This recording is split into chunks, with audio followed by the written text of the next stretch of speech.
সবাইকে স্বাগতম নতুন ভিডিওতে। আজকে আলোচনা করব ফ্যাটি অ্যাসিড অক্সিডেশন নিয়ে বা ফ্যাটি অ্যাসিড মেটাবলিজম নিয়ে। প্রথমে আমরা চলে যাই যে অক্সিডেশন অফ ফ্যাটি অ্যাসিড বলতে আমরা আসলে কি বুঝি। ফ্যাটি অ্যাসিড অক্সিডেশনটা হচ্ছে একটা মেটাবলিক প্রসেস যেটা আসলে ফ্যাটি অ্যাসিডকে ভেঙে এসিটাইল কোয়ে তৈরি করে। আমরা যদি এই সাইডটাতে দেখি, ডান ডান দিকের যদি ফিগারে আমরা দেখি, গ্লুকোজ থেকে গ্লিসারলডেহাইড 3-ফসফেট থেকে গ্লিসারল হয়ে ফ্যাট হলো বা ফ্যাটি অ্যাসিড হয়। এদিক থেকে ফসফিনল পাইরুভেট হয়ে এসিটাইল কোয়ে হয়।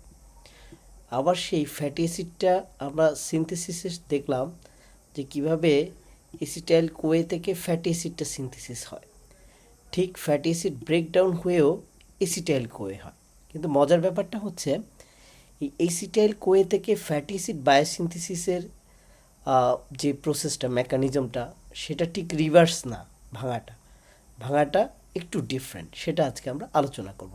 বাট ফ্যাটি অ্যাসিড ব্রেকডাউন হয়ে বা অক্সিডেশন হয়ে এসিটাইল কোয়েটা হয়। সেই এসিটাইল কোয়ে পরবর্তীতে টিসিএ সাইকেলে গিয়ে এনার্জি তৈরি করে। তাহলে আমরা মোটা দাগে ফ্যাটি অ্যাসিড অক্সিডেশনকে 3 ভাগে ভাগ করতে পারি। প্রথম হচ্ছে বিটা অক্সিডেশন, তারপরে আলফা অক্সিডেশন, আরেকটা হচ্ছে ওমেগা অক্সিডেশন। বিটা অক্সিডেশন সাধারণত হয় মাইটোকন্ড্রিয়াতে এবং পারঅক্সিজমও হতে পারে ম্যামালসের ক্ষেত্রে। আর প্ল্যান্টসের ক্ষেত্রে এই বিটা অক্সিডেশনটা হয় মূলত পারঅক্সিজমেই, এবং এই পারঅক্সিজমকে গ্লাইঅক্সিজমও বলা হয়। কেন বলা হয় সেটা আমরা একটু পরে আলোচনা করব। তবে আমরা ম্যামালসের ক্ষেত্রে আগেই বলেছি যে বিটা অক্সিডেশন হচ্ছে খুবই কমন ফ্যাটি অ্যাসিড অক্সিডেশনে। এটা কেন বিটা? কারণ কার্বনিল কার্বন থেকে সেকেন্ড কার্বন, যেটাকে আমরা বিটা কার্বন বলছি, সেখানেই অক্সিডেশনটা হয়, ভাঙে। সেজন্য এটাকে আমরা বিটা অক্সিডেশন বলি। এটা মাইটোকন্ড্রিয়াতে হয়। আর পার অক্সিজমে কখন হয়? যখন খুব লং চেন ফ্যাটি অ্যাসিড, প্রায় 22 কার্বনের বেশি মতো যদি ফ্যাটি অ্যাসিড হয়, তখন সেটাকে শর্ট করার জন্য প্রথম পারঅক্সিজমে যায়, গিয়ে ওখানে শর্ট করে তারপরে সেটা মাইটোকন্ড্রিয়াতে চলে আসে। এখন পারঅক্সিজমে যখন শর্ট করে এই বিটা অক্সিডেশনটা হয় ম্যামালসে অথবা অ্যানিমেলসের ক্ষেত্রে, তখন এফইডিএইচ উৎপন্ন হয়। সেই এফইডিএইচটা পরবর্তীতে H2O2কে কনভার্ট করে H2O2 অর্থাৎ হাইড্রোজেন পারঅক্সাইড তৈরি করে। সেই হাইড্রোজেন পারঅক্সাইডটাকে প্রশমিত করে আবার ক্যাটালিস্ট, যেটা পারঅক্সিজমেই থাকে, সেটা আসলে পারঅক্সিজম অক্সিডেশন অফ ফ্যাটি অ্যাসিড বলা হয়। এটা আরেকটা ভাগেও অনেকে আলোচনা করে, সেটা একটু আলোচনা করলাম। যে পারঅক্সিজম অক্সিডেশন অফ ফ্যাটি অ্যাসিডের সেটা একটু আলোচনা করলাম। সেখানে H2O2 অর্থাৎ হাইড্রোজেন পারঅক্সাইড উৎপন্ন হয় এবং যেটাকে প্রশমিত করে ক্যাটালিস্ট প্রশমিত করে পানি উৎপন্ন করে ফেলে। এবার আমরা আসি আলফা অক্সিডেশন। এটার নাম কেন আলফা অক্সিডেশন? কারণ কার্বনিল কার্বন থেকে প্রথম কার্বন, অর্থাৎ এটাকে যদি আমরা কার্বনিল কার্বন ধরি, এই প্রথম কার্বনটাকে বলা হয় আলফা কার্বন, আর দ্বিতীয় কার্বনটা হচ্ছে বিটা কার্বন। এই প্রথম কার্বনে যদি অক্সিডেশনটা হয়, তাহলে সেটাকে আমরা আলফা অক্সিডেশন বলি। এটা আসলে কখন হয়? যখন হাইলি ব্রাঞ্চড ফ্যাটি অ্যাসিড হয়। যেমন ফর এক্সাম্পল এই অ্যাসিডটা, এটাকে ফাইটানিক অ্যাসিড বলা হয়। এই ফাইটানিক অ্যাসিড, এটা ফাইটল, যেটা ক্লোরোফিলের ফাইটল অথবা মিল্ক অথবা অ্যানিমেল ফ্যাট থেকেও এটা পাওয়া যায়, এই ফাইটানিক অ্যাসিডটা, ফাইটলটা। এই ফাইটানিক অ্যাসিডের বিটা, এটি হচ্ছে বিটা পজিশন। এই বিটা পজিশনে আমরা দেখতে পাচ্ছি যে মিথাইল গ্রুপ রয়েছে। আমরা একটা সুন্দর মিথাইল গ্রুপ দেখতে পাচ্ছি, সেটা বিটা পজিশনে।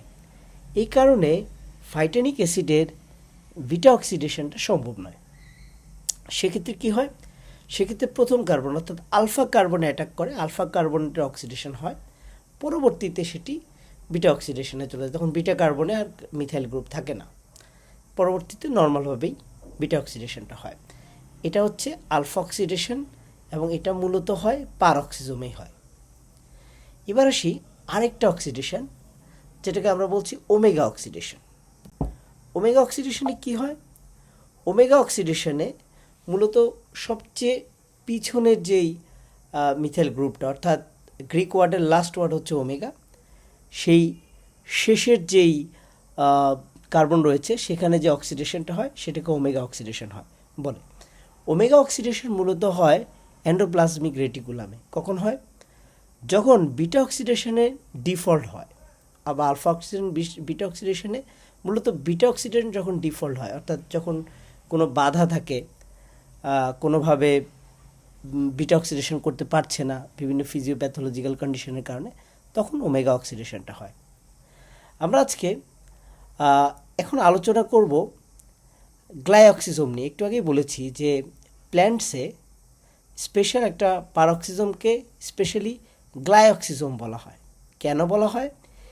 প্ল্যান্টসের এই পারক্সিজম বা গ্লাইঅক্সিজমেই মূলত বিটা অক্সিডেশনটা হয়ে থাকে। একটু আগে আমি যেটা বলেছি, কখন সেটা হয়? জার্মিনেটিং সিডে, বিশেষ করে ওয়েল সিড, রেপ সিড অথবা সানফ্লাওয়ার বা কোনো তৈলবীজ জাতীয় যেই প্ল্যান্টসগুলো রয়েছে, বীজগুলো রয়েছে, এগুলো অঙ্কুরোদ্গমের সময়, জার্মিনেশনের সময় এই বিটা অক্সিডেশনটা হয় পারক্সিজমে, যেটাকে বলা হয় গ্লাইঅক্সিজম। এই গ্লাইঅক্সিজমের সময় খুব একটা ইন্টারেস্টিং ঘটনা ঘটে। কি সেই ইন্টারেস্টিং ঘটনাটা? এই গ্লাইঅক্সিজমের ফলে এসিটাইল কোয়ে তৈরি হয়। সেই এসিটাইল কোয়েটা সাইট্রেট হয়ে আইসোসাইট্রেট হয়। আমরা জানি যে সাইট্রেটটা হচ্ছে 6 কার্বন, কারণ অক্সালোসিটের 4 carbon, acetyl Koi 2 carbon, 6 carbon. Normal টিসিএতে কি হয়? সাইট্রেট 6 কার্বন, আইসোসাইট্রেটও 6 কার্বন, তারপরে 2 কার্বন বের হয়ে যায় কিটোগ্লুটারেট অর্থাৎ 4 কার্বন, সেখান থেকে আবার 2 কার্বন বের হয়ে যায়, 6 কার্বন থেকে 2 কার্বন বের হয়ে 4 কার্বন, সেখান থেকে আবার 2 কার্বন বের হয়ে যায়। তো এভাবে 1 কার্বন বের হয়ে যায়, বের হয়ে 5 কার্বন, সেখান থেকে আরেকটা কার্বন বের হয়ে যায়, তারপরে 4 কার্বনের সাকসিনিল কোয়ে হয়। এটা নর্মাল টিসিএ সাইকেলে হয়। কিন্তু প্ল্যান্টসের একটা স্পেশাল সাইকেল আছে, এটাকে গ্লাইঅক্সালেট সাইকেল বলে।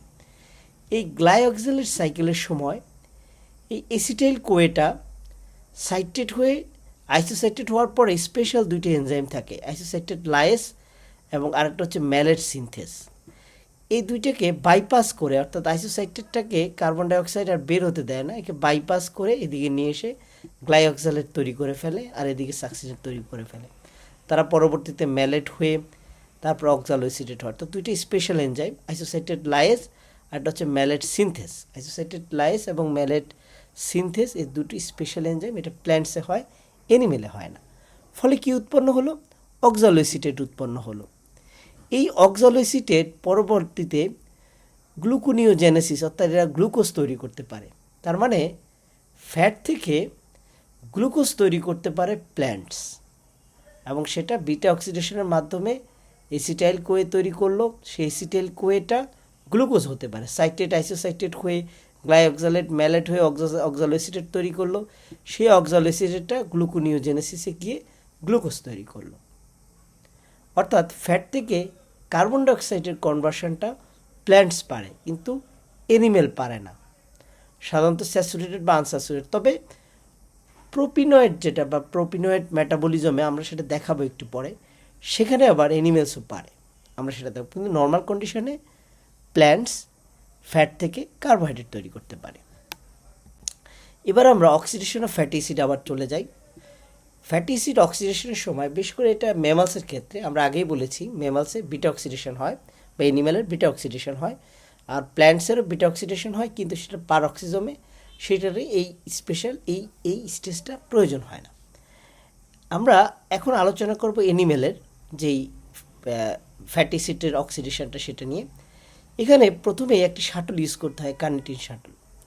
আমরা আগেই বলেছি যে ফ্যাটি অ্যাসিডটা সিনথেসিস হয় সাইটোসোলে, কিন্তু এই ফ্যাটি অ্যাসিডটা অক্সিডেশন হয় মাইটোকন্ড্রিয়াতে। অর্থাৎ মাইটোকন্ড্রিয়াতে এসিটাইল কোয়ে তৈরি হয়ে তারপর সেটা টিসিএ সাইকেলে গিয়ে এনার্জি দিবে। তার মানে সাইটোসোল থেকে এই ফ্যাটি অ্যাসিডকে মাইটোকন্ড্রিয়াতে ট্রান্সফার হতে হবে। তাহলে সে কীভাবে ট্রান্সফার হবে? এই ফ্যাটি অ্যাসিডটা সাইটোসোল থেকে মাইটোকন্ড্রিয়াতে ট্রান্সফার হওয়ার জন্য একটা শাটল নেয়, এটাকে বলা হয় কার্নিটিন শাটল। এই কার্নিটিন শাটল কিভাবে কাজ করে সেটি দেখাবার চেষ্টা করছি। ফ্যাটি অ্যাসিডকে প্রথমেই অ্যাক্টিভ হতে হয়। এই ফ্যাটি অ্যাসিডটা অ্যাক্টিভ হয়ে ফ্যাটি অ্যাসিড কোয়ে তৈরি করে। ফ্যাটি অ্যাসিড কীভাবে অ্যাক্টিভ হয়? এখানে কোয়ে অ্যাসিড একটা অ্যাড হয় এবং এখানে এটিপি ইউজ হয় এবং এনজাইমটা হচ্ছে এসিটাইল কোয়ে সিনথেটেস। এবং এখানে ইন্টারেস্টিংলি ম্যাগনেসিয়ামও ইউজ করা হয় বা ইউজ হয়। এখানে এটিপিটা এএমপি হয়। আমরা সাধারণত দেখি এটিপিটা এডিপি হয়, বাট এখানে এএমপি হয় এবং এখানে এই জন্য দুটো এটিপি প্রয়োজন হয় তার, অর্থাৎ দুটো এটিপি খরচ করে। আমরা এখন বলে রাখছি, পরবর্তীতে এনার্জি ক্যালকুলেশনের সময় এটা আমাদের কাজে লাগবে। তাহলে আমরা প্রথম দেখলাম ফ্যাটি অ্যাসিড, সে ফ্যাটি অ্যাসিড অ্যাক্টিভ হলো, অর্থাৎ কোয়ে অ্যাসিডটা যুক্ত হলো ফ্যাটি অ্যাসিডের সাথে এবং তৈরি হলো ফ্যাটি অ্যাসিড কোয়ে। এখানে এনজাইম হিসেবে এসিটাইল কোয়ে সিনথেটেস কাজ করলো। এই ফ্যাটি অ্যাসিড কোয়ে অর্থাৎ যখন কোয়ে হয়ে গেল তখনই সে মোটামুটি অ্যাক্টিভ হয়ে গেল। তারপরে এটি কার্নিটিনের সাথে, আমরা কার্নিটিন শাটলের কথা বলছি, কার্নিটিনের সাথে অ্যাড হয়। অ্যাড হওয়ার ক্ষেত্রে এখানে এনজাইম হিসেবে কাজ করে কার্নিটিন এসিটাইল ট্রান্সফারেস 1। এই কার্নিটিন এসিটাইল ট্রান্সফারেস 1 এসিটাইল কোয়ের সাথে কার্নিটিনকে যুক্ত করে। ফলে কি হয়? কোয়ে অ্যাসিডটা বের হয়ে যায় এবং ফ্যাটি অ্যাসিড কার্নিটিন ফর্ম করে। এখন সে রেডি ভিতরে ঢোকার জন্য, অর্থাৎ মাইটোকন্ড্রিয়ার ভিতরে, অর্থাৎ ম্যাট্রিক্সের ভিতরে এখন সে প্রবেশ করতে পারবে। কারণ এই অংশটুকু ফ্যাটি অ্যাসিড, এটি হচ্ছে কার্নিটিন। তার মানে কার্নিটিন ফ্যাটি অ্যাসিড কোয়ের সাথে বিক্রিয়া করে কোয়েকে বের করে দিয়ে সে ফ্যাটি অ্যাসিড কার্নিটিন ফর্ম করে। এই ফ্যাটি অ্যাসিড কার্নিটিন পরবর্তীতে কি করে? সে এখন প্রবেশ করতে পারলো। সে এখন প্রবেশ করে মাইটোকন্ড্রিয়ার ভিতরে ম্যাট্রিক্সে চলে গেল। Fatty acid carnitine, fatty acid carnitine. এরপরে fatty acid carnitine acetyl transferase 2 এই এনজাইমের উপস্থিতিতে সেটা আবার কোয়ে অ্যাসিডকে অ্যাকসেপ্ট করে, অর্থাৎ কোয়ে অ্যাসিডের সাথে ফ্যাটি অ্যাসিড কার্নিটিনটা বিক্রিয়া করে ফ্যাটি অ্যাসিড কোয়ে হয়, অর্থাৎ এখানে কোয়েটা হয় আর কার্নিটিনটাকে মুক্ত করে দেয়। কে করে? কার্নিটিন এসিটাইল ট্রান্সফারেন্স 2 এই এনজাইমের উপস্থিতিতে। এখন কার্নিটিনটা মুক্ত হয়ে গেল। এ মুক্ত হয়ে যাওয়ার পরে কার্নিটিন আবার চলে যায়। কার্নিটিন আবার চলে গিয়ে আবার সে ফ্যাটি অ্যাসিড কোয়ের সাথে বিক্রিয়া করে। এভাবে কার্নিটিন শাটল ইউটিলাইজ করে ফ্যাটি অ্যাসিডটা সাইটোসোল থেকে মাইটোকন্ড্রিয়াল ম্যাট্রিক্সে চলে আসে। এরপরে এই ফ্যাটি অ্যাসিড কোয়ে পরবর্তীতে বিটা অক্সিডেশন হয়ে অ্যাসিটাইল কোয়ে তৈরি করবে দুটো দুটো করে, তারপরে সেটি টিসিএস সাইকেলে যাবে, সেটা আমরা একটু পরে আলোচনা করব। এখানে সবচেয়ে ইম্পর্টেন্ট একটা বিষয় হচ্ছে, আমাদের মনে একটা প্রশ্ন আসতে পারে। আমরা দেখেছি যে ফ্যাটি অ্যাসিড সিনথেসিসের সময় এসিটাইল কোয়ে থেকে ম্যালোনিল কোয়ে হচ্ছে, তারপরে ফ্যাটি অ্যাসিড সিনথেসিস হচ্ছে। আবার এখানে দেখলাম যে ফ্যাটি অ্যাসিড আবার ব্রেকডাউন হওয়ার জন্য অ্যাক্টিভেট হলো, এসিটাইল কোয়ে সিনথেটেসের মাধ্যমে কোয়েটা ফ্যাটি অ্যাসিডে অ্যাড হয়ে ফ্যাটি অ্যাসিড কোয়ে হলো, তারপর সেটা কার্নিটিনের সাথে যুক্ত হয়ে ফ্যাটি অ্যাসিড কার্নিটিন হয়ে সাইটোসোল থেকে মাইটোকন্ড্রিয়াতে গেল। তাহলে কি ফ্যাটি অ্যাসিড সিনথেসিস এবং ফ্যাটি অ্যাসিড অক্সিডেশন একই সাথে ঘটে কি না? এটা একটি গুরুত্বপূর্ণ প্রশ্ন। উত্তর হচ্ছে না। ফ্যাটি অ্যাসিড সিনথেসিস এবং ফ্যাটি অ্যাসিড অক্সিডেশন যদি সমান্তরালে চলতে থাকে তাহলে সমস্যা হতে পারে। সেজন্য এখানে ম্যালোনিল কোয়ে একটা বড় ভূমিকা রাখে। যখন ম্যালোনিল কোয়েটা বৃদ্ধি পায়, অর্থাৎ ফ্যাটি অ্যাসিড সিনথেসিসটা হওয়া শুরু করে, অর্থাৎ ম্যালোনিল কোয়েটা এসিটাইল কোয়ের পরবর্তীতে ম্যালোনিল কোয়ের পরে ফ্যাটি অ্যাসিড।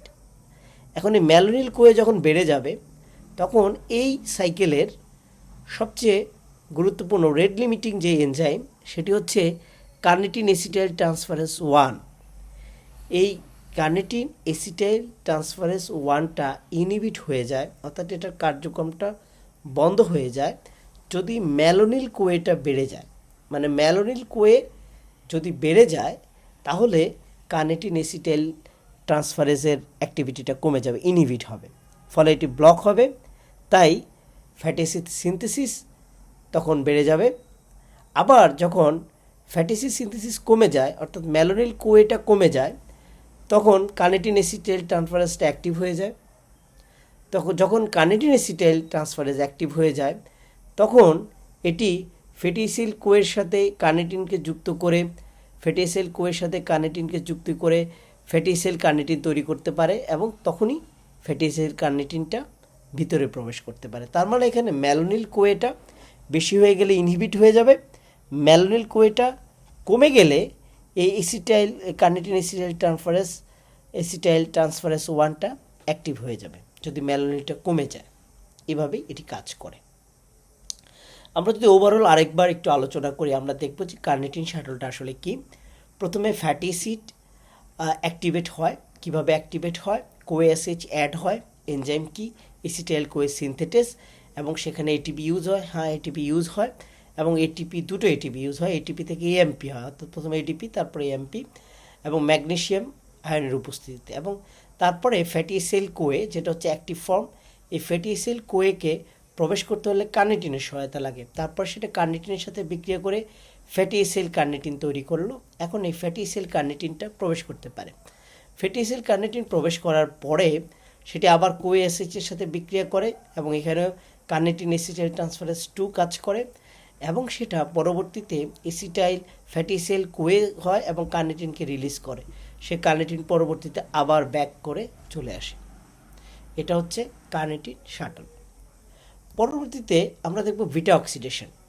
বিটা অক্সিডেশন মূলত হচ্ছে কার্বনের সেকেন্ড কার্বনে এটা অ্যাটাক করে এবং সেকেন্ড কার্বনে অ্যাটাক করে অর্থাৎ দুটো করে ভাঙার পরে, অর্থাৎ 16টা যদি আমরা ফ্যাটি অ্যাসিড দেখি, 16 কার্বনের ফ্যাটি অ্যাসিড, তাহলে এখানে দুটো করে ভাঙবে, তার মানে 60টা এখানে সাইকেল হবে এবং 8টা অ্যাসিটাইল কোয়ে হবে। 60টা কেন হবে? শেষের দিকে আর হওয়ার দরকার নেই। তার মানে 8টা অ্যাসিটাইল কোয়ে হলো। এই অ্যাসিটাইল কোয়ে পরবর্তীতে টিসিএ সাইকেলে ঢুকবে এবং টিসিএ সাইকেলে ঢুকে একটা অ্যাসিটাইল কোয়ে থেকে আমরা জানি 3টে এনএডিএইচ উৎপন্ন হয় এবং একটা এফএডিএইচ উৎপন্ন হয় এবং একটা এটিপি উৎপন্ন হয়। অর্থাৎ একটা অ্যাসিটাইল কোয়ে থেকে প্রায় 10টা এটিপি উৎপন্ন হয়। একটু পরে আমরা আলোচনা করব। এভাবে আসলে এনএডিএইচ এফএডিএইচ উৎপন্ন করবে। সেই এনএডিএইচ এফএডিএইচটা রেসপিরেটরি সিস্টেমে যাবে, অর্থাৎ ইলেকট্রন ট্রান্সপোর্ট সিস্টেমে যাবে এবং এটিপি উৎপন্ন করবে। এটা হচ্ছে বিটা অক্সিডেশন। তাহলে এখন বিটা অক্সিডেশনটা আমরা একটু বিস্তারিত দেখবার চেষ্টা করি। বিটা অক্সিডেশন মূলত 4টি ধাপ। প্রথম হচ্ছে অক্সিডেশন, প্রথমে অক্সিডেশন, তারপর হাইড্রেশন, তারপরে আবার অক্সিডেশন, তারপরে আবার থায়োলেস। তাহলে আমরা একটু অক্সিডেশনটা দেখার চেষ্টা করি। অক্সিডেশন মানে হচ্ছে, এখানে আমরা একটু যদি খেয়াল করি, কার্বন থেকে প্রথম কার্বনটা হচ্ছে আলফা কার্বন এবং দ্বিতীয় কার্বনটা হচ্ছে বিটা কার্বন। এই আলফা বিটা কার্বনের দিকে আমরা একটু লক্ষ্য রাখি। প্রথমে অক্সিডেশন মানে হাইড্রোজেন রিমুভ, মানে এখান থেকে একটা হাইড্রোজেন এবং এখান থেকে একটা হাইড্রোজেন চলে যাবে। এই জন্য এটাকে ডিহাইড্রোজিনেস, অ্যাসিটাইল কোয়ে ডিহাইড্রোজিনেস বলছি। এই হাইড্রোজেন দুটোকে অ্যাকসেপ্ট করবে কি? এফএডি অ্যাকসেপ্ট করে এফএডিএইচ2 উৎপন্ন করবে। তার মানে আমাদের এফএডিএইচ2 উৎপন্ন হলো। আর এই দুটো হাইড্রোজেন গিয়ে এখানে একটা ডাবল বন্ড তৈরি করলো, অর্থাৎ এখান থেকে একটা হাইড্রোজেন গেল, এই জায়গা থেকে একটা হাইড্রোজেন গেল, গিয়ে এখানে একটা ডাবল বন্ড তৈরি করলো, অর্থাৎ এখানে সিঙ্গেল হাইড্রোজেন আছে, এটা একটা ডাবল বন্ড তৈরি করলো। এটাকে আমরা বলি ট্রান্স ডেল্টা টু ইনোইল কোয়ে। এরপরে হাইড্রেশন মানে কি? পানি যোগ হওয়া। এখানে ইনোইল কোয়ে হাইড্রেটেস এনজাইম কাজ করবে। পানিটা কোথায় যুক্ত হবে? আবার আমরা আলফা বিটার দিকে খেয়াল করবো, এই জায়গাটা, এখানে আমরা দেখবো OH যুক্ত হয়েছে এবং এখানে হাইড্রোজেন যুক্ত হয়েছে। এভাবে পানিটা OH এইদিকে হাইড্রোজেনটা যুক্ত হয়েছে, হাইড্রেশনটা হলো। হাইড্রেশন হওয়ার পরে তারপরে আবার অক্সিডেশন হবে। আবার অক্সিডেশন হয়ে এইখানের হাইড্রোজেনের দুটো হাইড্রোজেন রিমুভ হয়ে যাবে। আমরা আগে বলছি অক্সিডেশন তার মানে হাইড্রোজেন রিমুভ। এই দুটো হাইড্রোজেন চলে যাবে এবং এখানে enzyme dehydrogenase, again beta হাইড্রোক্সিএসএল Koi dehydrogenase. এই দুটি হাইড্রোজেনটিকে অ্যাকসেপ্ট করছে কে? এনএডি অ্যাকসেপ্ট করে এনএডিএইচ প্লাস হাইড্রোজেন প্লাস হলো আর কি। এরপরে এখানে একটা ডাবল বন্ড আমরা দেখতে পাচ্ছি, এই মাত্রই ফর্ম হলো। তারপরে এখানে একটা কোএসএইচ যুক্ত হবে, যেটাকে আমরা থায়োলেস বলি। এই কোএসএইচটা যুক্ত হলে ঠিক এই জায়গাটা ভাঙবে। কোএসএইচটা এই জায়গাটাতে কোএসএইচ যুক্ত হলো এবং এই জায়গাটা একটা হাইড্রোজেন যুক্ত হয়ে এসিটাইল কোয়েটা আলাদা হয়ে গেল। তার মানে এই জায়গাটুকু আলাদা হয়ে গেল, এই জায়গাতে কোএসএইচটা যুক্ত হয়ে গেল। তার মানে একটা বিটা অক্সিডেশন সাইকেলে একটা এসিটাইল কোয়েটা রিমুভ হয়ে যায় 2 কার্বন বিশিষ্ট। তার মানে আমার যদি 16টা কার্বন হয় তাহলে মোট 60টা সাইকেল যাবে, কারণ শেষে আর যাওয়া লাগবে না। মোট 8টা এসিটাইল কোয়ে হবে, 8 দুগুণে 16। এবং সবসময় আমাদের মনে রাখতে হবে যে n/2 - 1 সাইকেল সংখ্যা। তার মানে আমার n হচ্ছে কার্বন সংখ্যা। যদি 16টা কার্বন হয় তাহলে 16/2 - 1, তার মানে 8 - 1 মানে 8 - 1 = 7, মানে 7টা সাইকেল হবে। আমরা একটু খেয়াল করলে দেখব প্রতিটা বিটা অক্সিডেশন সাইকেলে একটা FADH তৈরি হয়, FADH2 তৈরি হয় এবং একটা NADH তৈরি হয়। এটা খুবই গুরুত্বপূর্ণ, কারণ এগুলো হচ্ছে এনার্জি। একটা FADH এবং একটা NADH উৎপন্ন হচ্ছে প্রতিটা বিটা অক্সিডেশনে।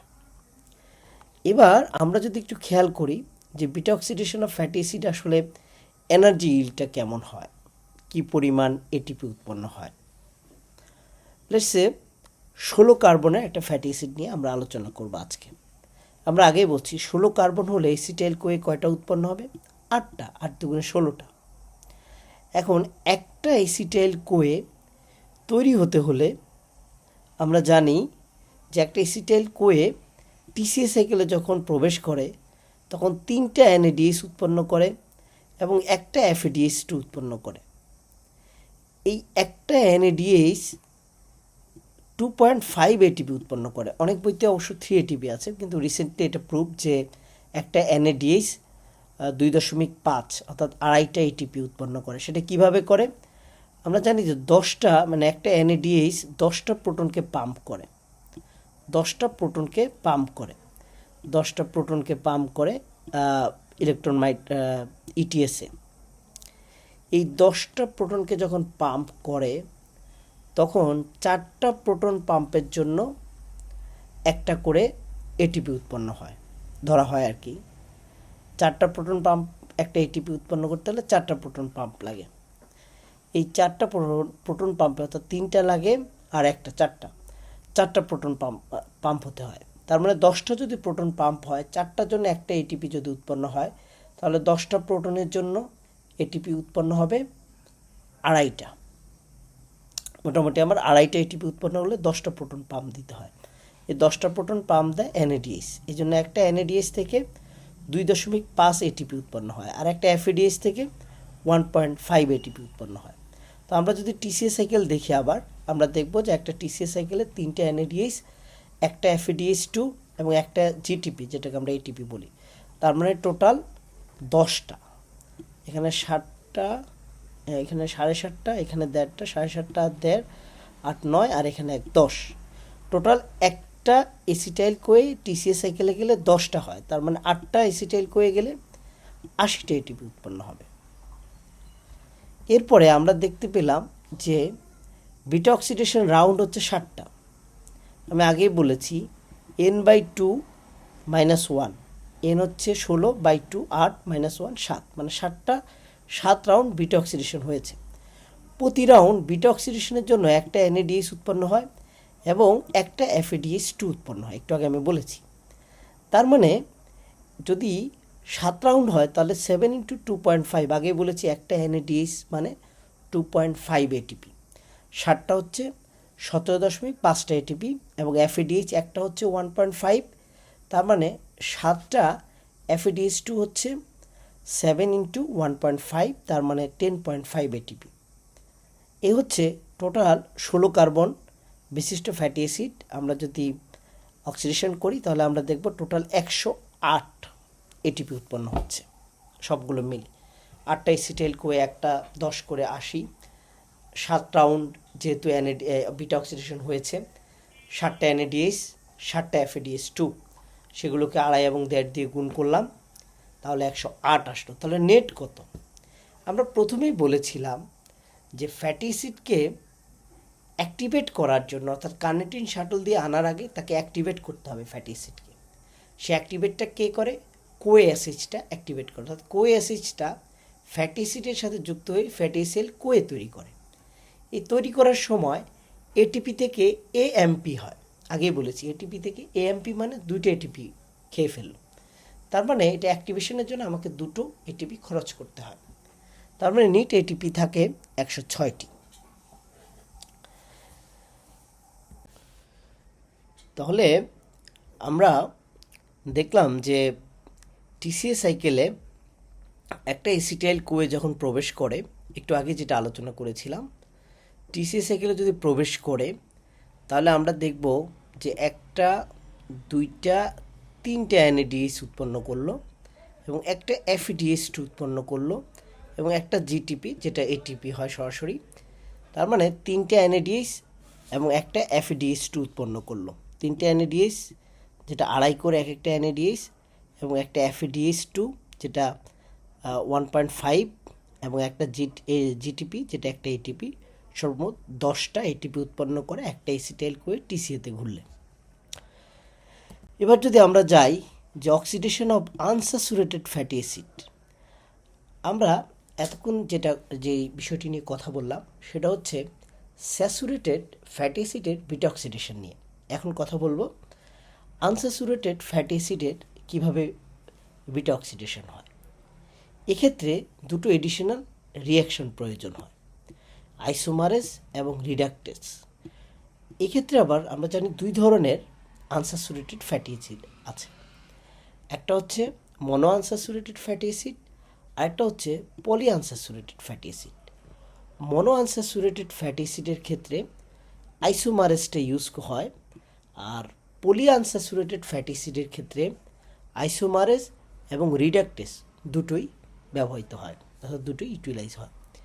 আমরা যদি প্রথমে দেখি যে এটি একটি আনস্যাচুরেটেড ফ্যাটি অ্যাসিড, এই আনস্যাচুরেটেড ফ্যাটি অ্যাসিডের প্রথম 1, 2, 3 অর্থাৎ 6টি কার্বন যখন চলে যাবে তখন সেটি 3টি বিটা অক্সিডেশন হওয়ার পরে এই অবস্থা অর্থাৎ ডাবল বন্ডের ক্ষেত্রে 3টে এসিটাইল কোয়ে অর্থাৎ 3 সাইকেলে বিটা অক্সিডেশন হওয়ার পরে একটা ডাবল বন্ড পড়বে, যেটাকে বলা হয় সিস ডেল্টা 3 ডোডি সিনোইল কোয়ে।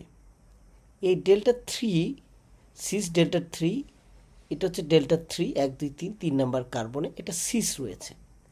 এই অবস্থায় বিটা অক্সিডেশন সম্পূর্ণ এটাকে ট্রান্স হতে হয়, অর্থাৎ এই দিকের ডাবল বন্ডটা এই দিকটাতে চলে আসে, এই দিকটাতে সরে আসে এবং এটা ট্রান্স হয়। এটা একটা আইসোমারেজ এনজাইমটা কাজ করে, অর্থাৎ আগে এই সাইডটাতে ছিল যেটা সিস ছিল, এখন দুই পাশে চলে আসে অর্থাৎ ট্রান্স, অর্থাৎ এই সাইডটাতে ডাবল বন্ডটা চলে আসে।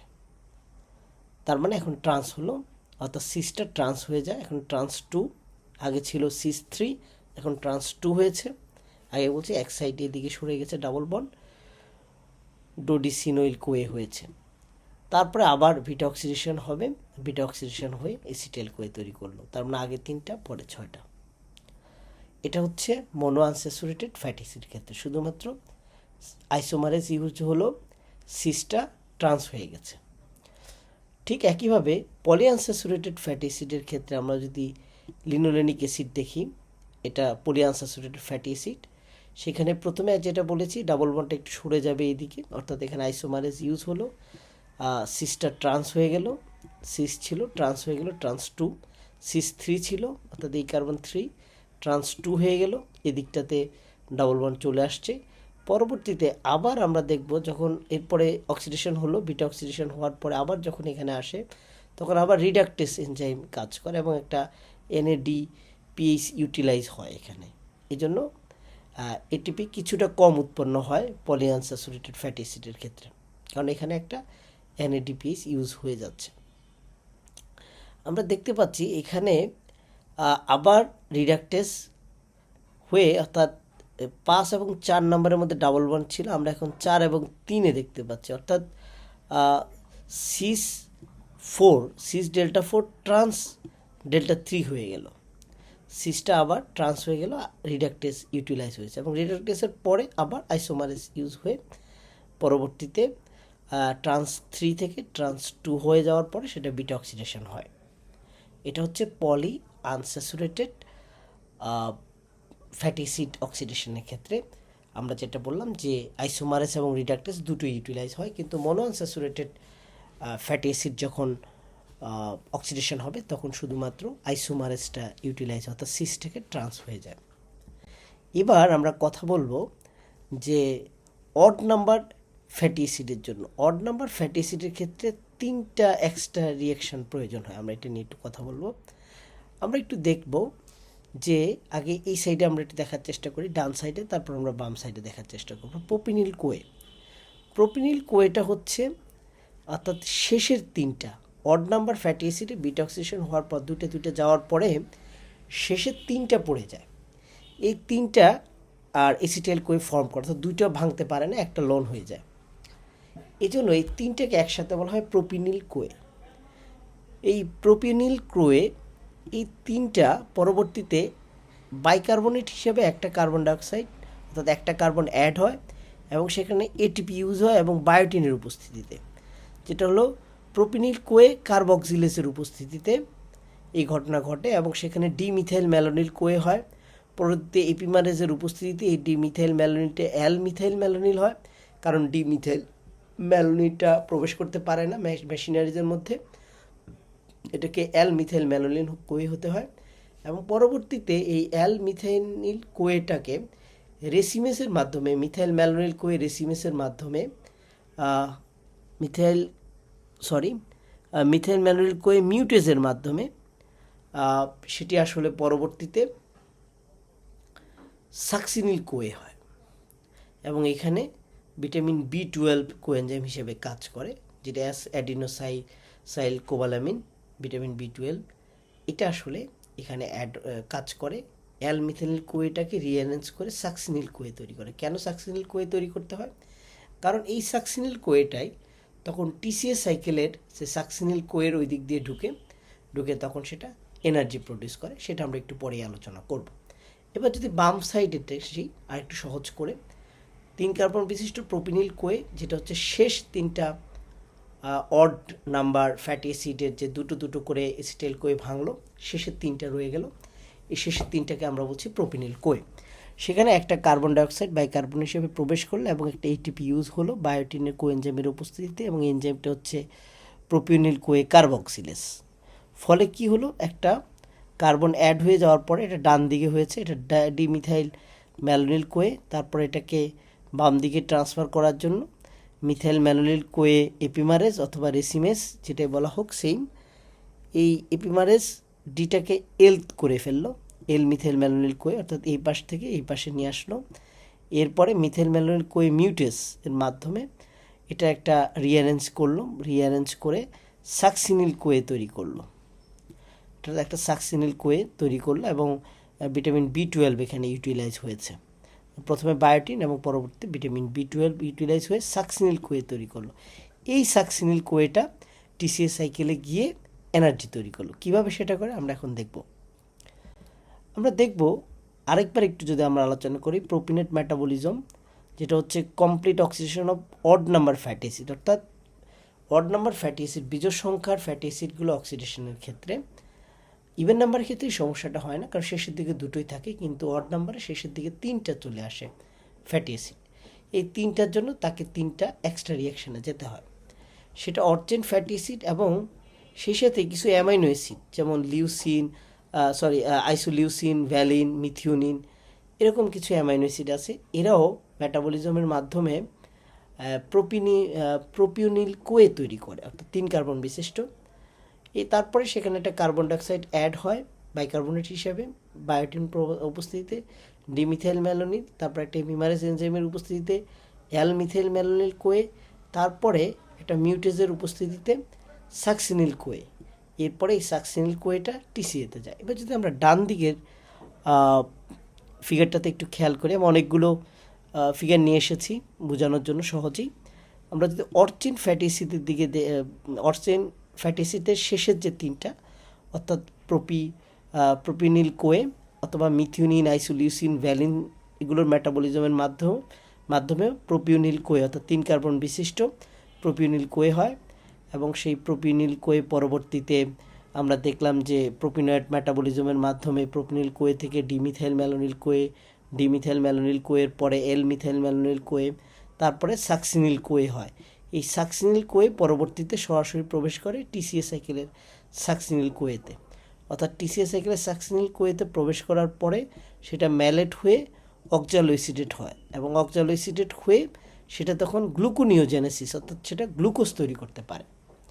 আমি প্রথমেই এই ভিডিওতে বলেছিলাম যে প্ল্যান্টস বিটা অক্সিডেশনের মাধ্যমে আমরা দেখতে পেলাম যে গ্লাইকোজেলের সাইকেল ইউজ করে সে কিন্তু গ্লুকোজ তৈরি করতে পারে, অর্থাৎ বাইপাস করে টিসিএকে বাইপাস করে আইসোসাইটেট থেকে আইসোসাইটেট হয়ে চলে যায়, তারপর অক্সালোএসিডেট হয়ে গ্লুকোনিওজেনেসিস তৈরি করে।